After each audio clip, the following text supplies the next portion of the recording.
This is a popular story with my family and most of my friends.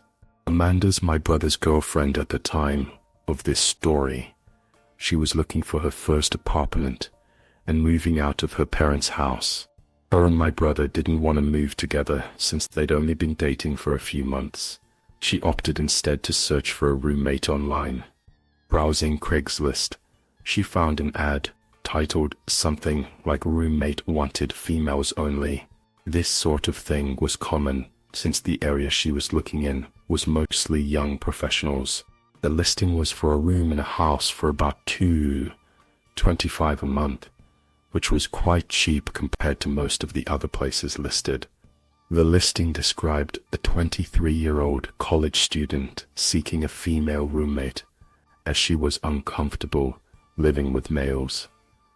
The available room included an attached bathroom, which made the place appealing to Amanda. However, the listing only had a single photo from outside the property. Amanda sent an email wanting to meet the occupant and tour the house. Within 30 minutes, she received an email back with all the details and time to stop by. The girl worked late hours and wanted Amanda to stop by at 8 p.m. When Amanda arrives, there's a handwritten note on the front door saying, "Door broken, used back door." Walking around the house, it looks nice, but slightly unkempt. Tall grass, weeds, dusty windows, etc. Still no alarms for Amanda though. When she knocks on the back door, an older man opens the door. At first, Amanda thinks that she has the wrong house, but the man reassures her and says that the occupant was out and that he was the landlord. The occupant asked him to meet Amanda since she was working late. He seemed pleasant and offered to show her around. Alarms start going off, but are net red alert. Yet first, the guy was clearly in his 40s, unshaven, and looked like he lived in his car. Also, only the kitchen light was on. As they walked around the house, Amanda noticed one huge red flag. No furniture, nothing.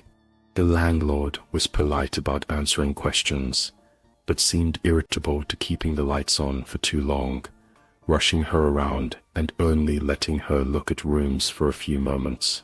There was a single room that the landlord wouldn't open, telling her that it was the occupant's room, and he didn't want to invade her privacy. As they walked down the hall into the living room, she notices the front door has a plank nailed across it, quote-unquote broken for sure. Amanda's creepometer is starting to ding, so she decides to wrap up the walkthrough and leave, but trying to be polite as she's given the guy her "thanks for the showing" bit. He perks up and states that he forgot to show her the basement. He claims it's recently furnished and would be a great rec room, and she should take a look down there. At the time, Amanda and the landlord are standing in the small hallway between the front living room and the back kitchen. In this little hallway was the basement door.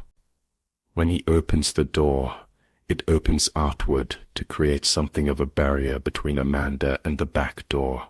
The basement is pitch black. He smiles, motions down the stairs and says, "Ladies first." What happens next is nothing more than a stroke of luck. Amanda gets a text just as some random person parks in front of the house. Thinking on her feet, she pretends it's a phone call and answers her phone. "Hey, yeah, are you here? I'll come out from around back and let you in." It's great. You have to see it with the motion of confidence. She excuses herself around the landlord and walks out of the back door. She says the guy just looked at her like he was confused. Once outside, she sprinted to her car and sped like hell out of there. When Amanda got home, she told her mother and my brother everything. Cops were called. They took her statement and went to investigate. The Craigslist post had been removed. The house had been foreclosed over 6 months earlier. It was found out that the house had been foreclosed over 6 months earlier and the property had been abandoned. When the police investigated, they found that the closed room that the so-called landlord didn't want her to look in was where the man had been staying. There was a pile of old, dirty blankets, rotten food, and empty gallon jugs everywhere. More creepy was he had plastered, ripped up pages from porno magazines on all the walls in the room. The really scary part of this was the basement. The man had tied a thin piece of fishing twine at about shin level across the stairs, about halfway down. The basement was empty, except another pile of old blankets, a broom handle wrapped in leather belts, and a small box with a few rolls of assorted tape. One summer night, at the age of 14, I was on Craigslist, searching for goalie equipment, unemployed and broke. My priority was finding the absolute cheapest deal, regardless of the item's condition. I came across an ad that seems like a steal. The pictures showed the pads, blocker, glove, and stick. They were all in visibly good condition. It was only listed for $50. That seemed like an insane deal. I contacted the seller via text, and he asked me a few questions, one of which was how old I am. I responded, 14, and he told me he's glad to hear that I'm dedicated at a young age. It didn't really seem weird to me what he said at the time, but now that I look back on it, I should have been wiser. I asked the seller for his address, but he instead asked me what town I'm from, and that he could just meet me somewhere walking distance from my house. I didn't know how I felt about this, but I really wanted that equipment. We agreed to meet in the parking lot of the mall, which is literally down the block from my house. I stood alone in the exact spot I described for a few minutes until I heard somebody toot their horn. I noticed a white van parked away from all the other cars, and then I received a text saying that he was in the white van. I replied, telling him to come out with the equipment, but he said it would be easier to do the transaction in the van. I had a really bad feeling about this and hightailed away from there. I ran down the block, and when I looked back, I saw the white van driving down the street behind me. Now, there was someone in the passenger side as well.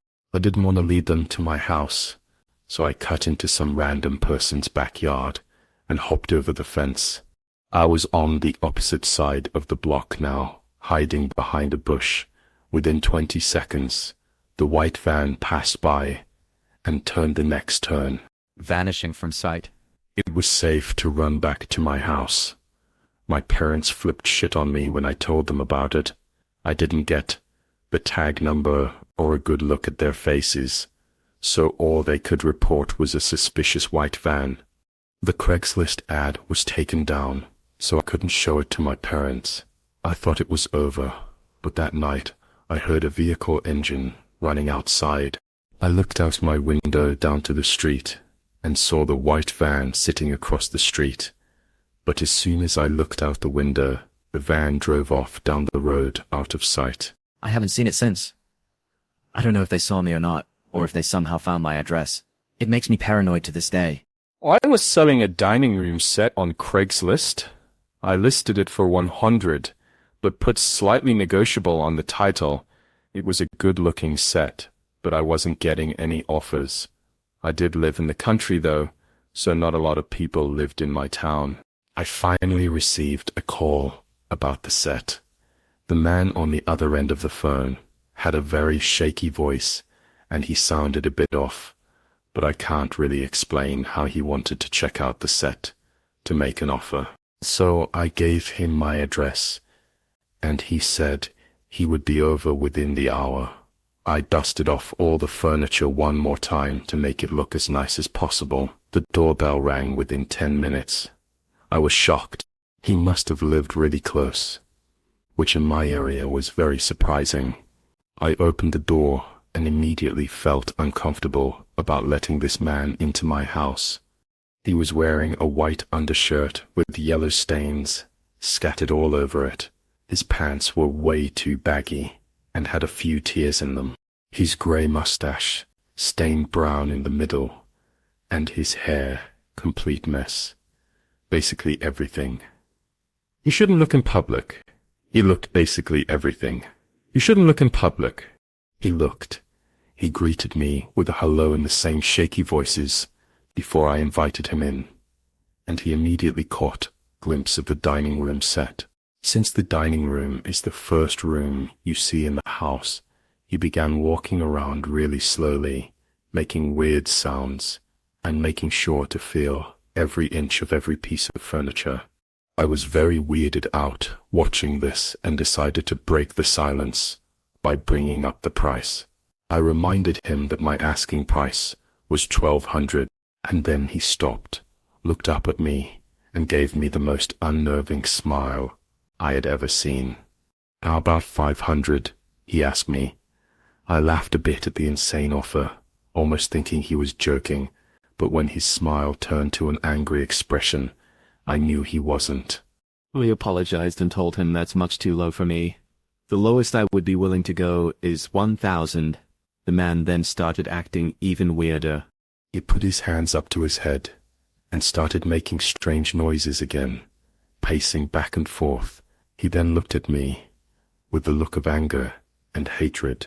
This man was not right in the head. I realized it just then and there, and I needed him out of my house. I apologized to him again and thanked him for coming, which was the most obvious way of me letting him know it was time for him to leave, but he didn't move at this point. The stare he was giving you was obviously a stare of malice. This man was much bigger than me, and I didn't think I could take him in a fight. But then the man moved his hand to his back pocket, and I quickly assumed he was reaching for a gun. I ran upstairs to my bedroom, to my closet, leaving the man alone in the dining room. In my closet, I grabbed my .45, loaded it, and took cover behind the wall, sneaking a peek into the dining room. The man was gone. I went back to my room and locked the door. I called the police and took cover behind my bed. In the meantime, it felt like hours before I heard the police sirens outside my house. However, I stayed put behind my bed for all I knew. That man was right outside my bedroom door. Thankfully, I hadn't locked the door, and I heard the police enter my house. I left the bedroom with my hands raised and showed them my ID. They had me wait outside while they continued their search. I sat there for probably 5 minutes before the 2 police officers stepped out of my house with the man in handcuffs. They told me something disturbing. He was hiding in my pantry closet with a loaded gun. It's a miracle the police weren't shot. But what truly haunts me is the malicious, hateful look that man gave me through the police car window as it drove away. Like the first thing he would plan to do after getting out of jail would be to come back. For me, I'm still thinking about moving. I can't deal with the constant paranoia of that man coming back. All I can say that can be learned from this is to be very careful when getting your address to people from Craigslist.